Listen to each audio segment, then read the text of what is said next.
अहानबा मक्तदा time to time screen YouTube channel असिबु यंगबिरिबा अमदी ताबिरिबा सिंबु ताराम ऑक्सरी मथंग मनाव नाइना चैनल असिना सandokchariba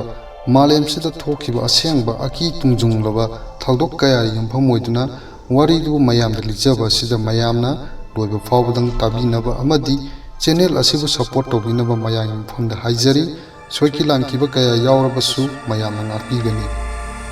Wari sing asi mayamna hena taba nungainabagi haiduna ahenba dialogue sadum hapchanjaba yaujai mayam hojik wari punna taminarasi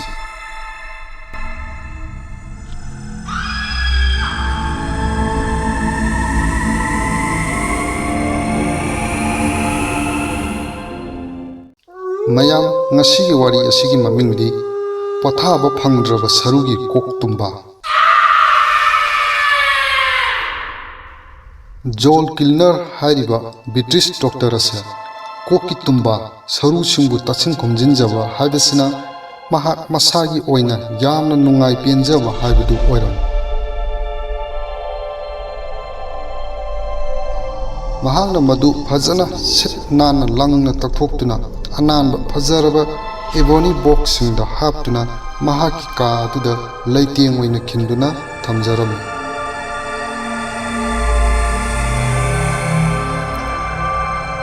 Tumba singdugi marakta mahangna khwaidagi pamjaba interest laibadi mahangna laikhiba nattaba ama yawi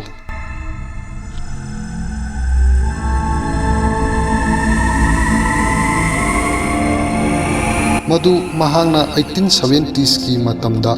West Suffolk Hospital da thabak tawringai matamda laukhiba tumba amani tumba aduda pungning singsingai oiribadi Madugi tumba adu aki tungjungba amaga loinaba puwari ama laibagidamaktani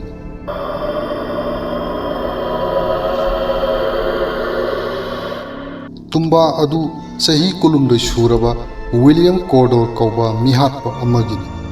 Cordor hariba misaksi April 1828 da Bury St. Edmunds prison da miyama mangda phasi tawduna hatkiba misagani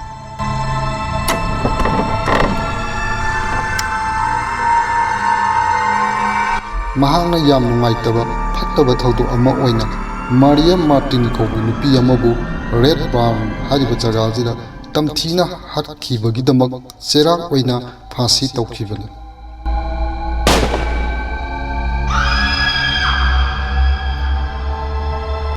thoudok sigi sahi kayagi matungda student sing takpi tambinaba oina thamliba Cordor gi tumba aduda Dr. Kilner na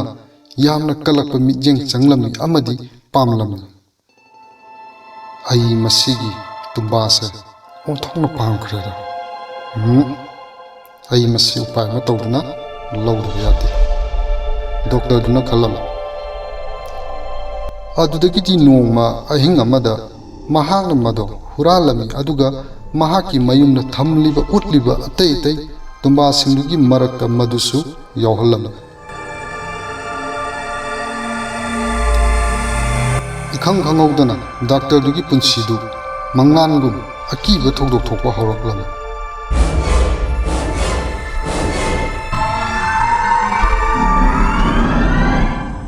Phatraba thawai amana mahaki mayumra tamnaba sor song song honba akiba khonjel amadi suchut kapagi khonjel taba horaklam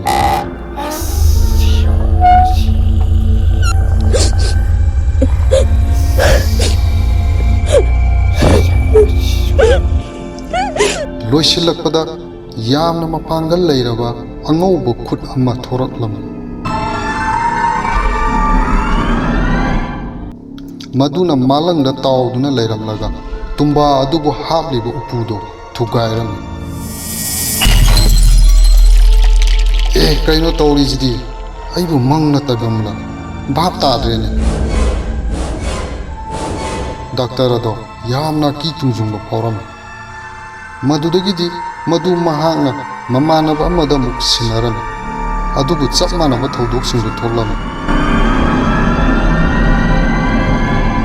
aroibada mahangna Kristangi asiba phumba laning la son tawda sinakiram mihapo Cordor gi pukning wakhanna sokhallaba pothaba phangdraba thawaidu aroibu oina ingna signa pothaki